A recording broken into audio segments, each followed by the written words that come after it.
मैं पूरे देश की ओर से, कृतज्ञ देश की ओर से ये 40 जवानों को मनपूर्वक श्रद्धांजलि देना चाहता हूं। और आज देश जो आगे बढ़ रहा है, इसमें आपके बलिदान का बहुत बड़ा योगदान है। इस बात को भी मैं देश के गृह मंत्री के नाते स्वीकार करता हूं। आज हमारी भारतीय जनता पार्टी की नेता, देश की पूर्व विदेश मंत्री और हरियाणा की लोकप्रिय नेता सुषमा जी का भी जन्मदिन है। मैं आज सुषमा जी को भी श्रद्धांजलि देना चाहता हूं। मित्रों, आज राष्ट्रपति कलर प्रदान होने के साथ ही संगठन और संस्था दोनों दृष्टि से हरियाणा पुलिस के लिए ये बहुत बड़ी विश्वसनीयता का परिचायक वाली ये घटना है। अब हरियाणा पुलिस देश के 10 राज्यों में से एक पुलिस बन गई है जिसके पास राष्ट्रपति का ये सर्वोच्च सम्मान है। मध्य प्रदेश, उत्तर प्रदेश, दिल्ली, जम्मू कश्मीर, तमिलनाडु, त्रिपुरा, गुजरात, हिमाचल प्रदेश और असम, इसके बाद अब हरियाणा का नाम भी ये सर्वोच्च सम्मान प्राप्त करने वाली पुलिस बेड़े में जुड़ गया है। मित्रों, आज ये सम्मान केवल पुलिस फोर्स का नहीं हो रहा है। हरियाणा की जनता की सेवा कर कर आपने जो शौर्य, साहस और समर्पण का इतिहास रचा है, इसका भी आज सम्मान हो रहा है। 1951 में सबसे पहले यह हमारी नेवी को मिला था। उसके बाद में 10 पुलिसों को और कई सीएपीएफ्स को मिला है। मगर हरियाणा को सम्मान मिलना बहुत बड़ी सम्मान की बात है। 1 नवंबर 66 से अलग राज्य के रूप में हरियाणा ने जब से अपनी सफर तय की, चालू की, तब से हरियाणा पुलिस ने हमेशा मिसालें बनाने का काम करा है। सिर्फ 1966 में 12,000 की नफरी के साथ शुरू हुई हरियाणा पुलिस आज 75,000 की संख्या तक पहुंची है और काम का विस्तार 5 पुलिस रेंज, 4 पुलिस कमिश्नरेट, 19 जिले तक, रेलवे पुलिस तक पहुंची है। और ये हरियाणा के लोगों के लिए, समग्र देश के लिए बड़े गर्व की बात है। मित्रों, आज यहां पर हरियाणा के अंदर कानून और व्यवस्था की परिस्थिति अच्छी हो, ऐसे राज्यों में हरियाणा का नंबर प्रथम रहता है।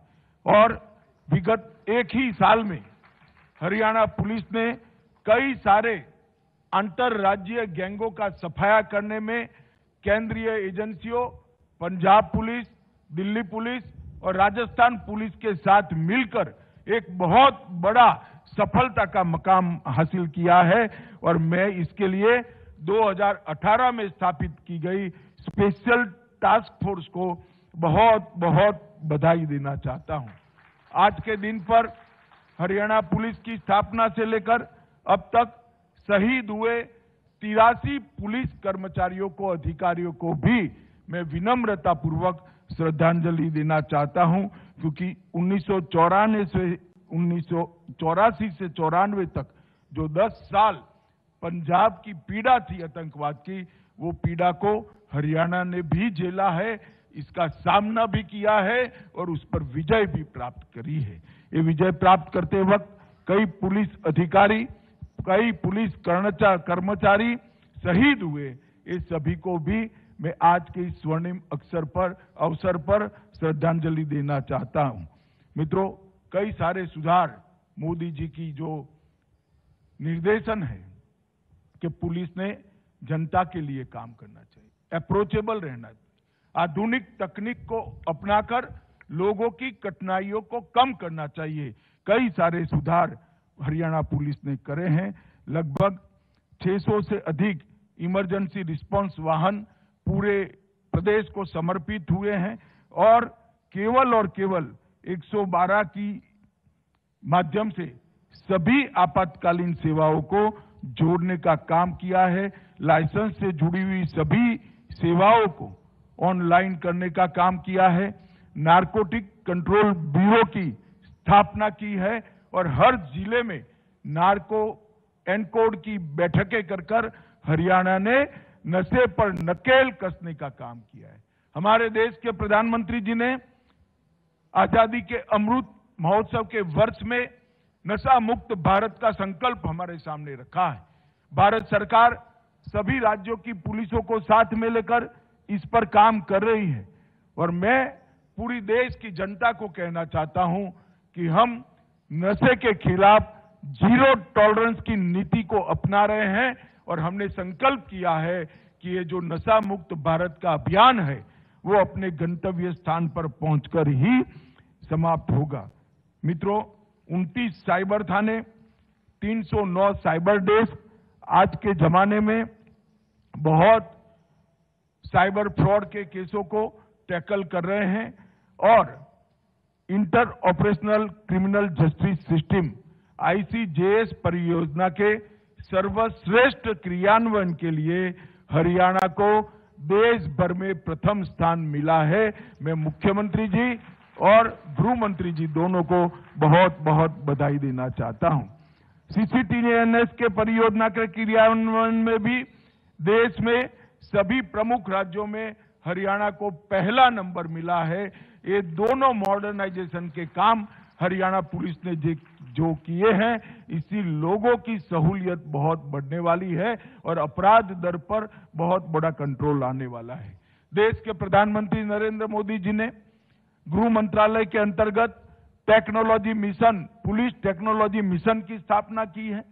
पुलिस टेक्नोलॉजी मिशन आने वाली चुनौतियों को देखकर, आज की जरूरियातों को समझकर और पूरे देश भर के पुलिस बेड़े को टेक्नोलॉजी से युक्त कर और कांस्टेबल से लेकर DGP तक पूरी पुलिस प्रणाली को टेक्नोलॉजी की शिक्षा देकर एक टेक्नोलॉजी का उपयोग अपराध दर कम करने में किस प्रकार से हो, इसके लिए काम कर रहा है। ये दोनों जो योजनाएं आपने यहां पर बहुत अच्छे तरीके से देश में सर्वप्रथम नंबर प्राप्त किया है, इससे मुझे विश्वास है कि आने वाले दिनों में भी आप टेक्नोलॉजी मिशन को अच्छे तरीके से आत्मसात करेंगे। जुलाई 2021 में 112 की सेवाएं शुरू हुई और इतने कम समय में 86 लाख से ज्यादा कॉल 112 पर रिसीव कर उसको रिस्पॉन्ड कर एक समग्र भारत का विक्रम बनाने का काम हरियाणा पुलिस ने किया है और रिस्पॉन्स का जो समय, औसत प्रतिक्रिया समय पहले 11 मिनट 36 सेकंड था, उसको आपने कम कर 8 मिनट 22 सेकंड किया है, जो देश में दूसरे स्थान पर है। इसके लिए भी मैं हरियाणा को बहुत बहुत बधाई देना चाहता हूं। मुख्यमंत्री उड़न दस्ता, एंटी करप्शन एजेंडा जो आपने लिया है, उसने कुल 1303 छापे मारकर बहुत बड़ा योगदान हरियाणा को भ्रष्टाचार मुक्त प्रदेश बनाने के लिए किया है। मित्रों, प्रधानमंत्री जी के नेतृत्व में भारत सरकार का गृह विभाग 2014 से कई आंतरिक सुरक्षा की चुनौतियों को बहुत अच्छे तरीके से निपट रहा है। जम्मू कश्मीर, पूर्वोत्तर, वामपंथी उग्रवाद, ये तीनों ऐसे नासूर थे जिसका दंश हमारे देश ने कई दशकों से झेला है।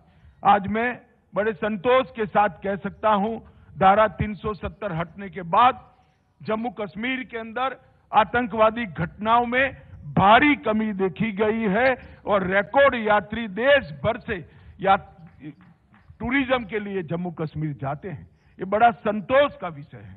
हम कह सकते हैं कि जम्मू कश्मीर में आतंकवाद पर नकेल कसने में हमारी सरकार ने, भारत सरकार ने बहुत बड़ी सफलता अर्जित की है।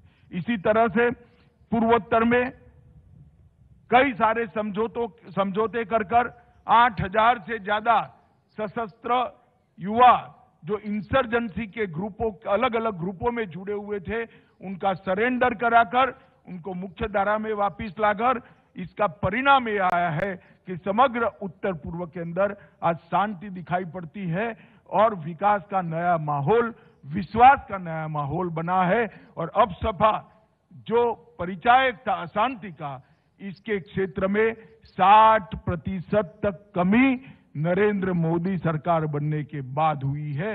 ये बहुत बड़ा उपलब्धि है। वामपंथी उग्रवाद के क्षेत्र में भी रिपोर्ट, एक भी घटना रिपोर्ट करने वाले जिले जो 96 हुआ करते थे, अब 2021 में वो 46 तक आकर सीमित हो गए हैं। वामपंथी उग्रवाद में सभी प्रकार की हिंसाओं में 70% से ज्यादा कमी आई है। वो बताता है कि बहुत कम समय में देश वामपंथी उग्रवाद से पूर्णतया निजात पालेगा। ये दिन अब दूर नहीं है। मित्रों, मोदी जी ने नशा मुक्त भारत का जो अभियान दिया है, इसको भारत सरकार का गृह विभाग बहुत अच्छे तरीके से राज्यों के साथ कोऑर्डिनेशन कर आगे बढ़ा रहा है। नारकोटिक्स को भी हमने बहुत मजबूत तरीके से नारकोटिक के दूषण को समाप्त करने के लिए कदम उठाए हैं। और जो जब्ती हुई है, जो केस हुए हैं, वो पास्ट के रिकॉर्ड से कई गुना ज्यादा हुई है, जो बताता है कि आगे आने वाले दिनों में नारकोटिक्स पर हमारी मजबूती से लड़ाई चलने वाली है। नेशनल फॉरेंसिक साइंस यूनिवर्सिटी, उसमें फॉरेंसिक साइंस के एक्सपर्ट तैयार कर रहे हैं और इसके साथ साथ हम सीआरपीसी, आईपीसी और एविडेंस एक्ट में बदलाव लाने जा रहे हैं, जिसमें हम 6 साल और इससे ज्यादा सजा वाले सभी गुना के अंदर फॉरेंसिक साइंस की विजिट को कंपलसरी करने जा रहे हैं। ये देश के लिए दोष सिद्धि का प्रमाण बढ़ाने के लिए बहुत बड़ा एक कारण बनने वाला है और इससे गुना की संख्या में भारी कटौती होने वाली है। मित्रों, हरियाणा पुलिस ने हमेशा से सेवा, समर्पण और शौर्य का उदाहरण देश भर के सामने रखा है। देश में जहां पर भी जाते हैं, हरियाणा पुलिस धाकड़ पुलिस है, ये जवाब ये सुनने को जब मिलता है तब आनंद और गौरव होता है। आज वो हरियाणा पुलिस को राष्ट्रपति का निशान मिला है। मेरे सामने निशान है, इसको हवा में लहराता हुआ देखकर हृदय को बहुत आनंद और उत्साह की अनुभूति होती है, संतोष भी होता है और मुझे व्यक्तिगत रूप से बहुत गौरव होता है कि आज ये निशान प्रदान करने का सौभाग्य मुझे मिला है। मैं फिर से एक बार मनोहर लाल जी, गृह मंत्री अनिल विज जी, पुलिस महानिदेशक सभी को और पूरे पुलिस बेड़े को और रिटायर्ड सभी पुलिस कर्मचारी अधिकारियों को बहुत बहुत बधाई और साधुवाद देकर मेरी बात समाप्त करता हूं। वंदे मातरम। भारत माता की जय।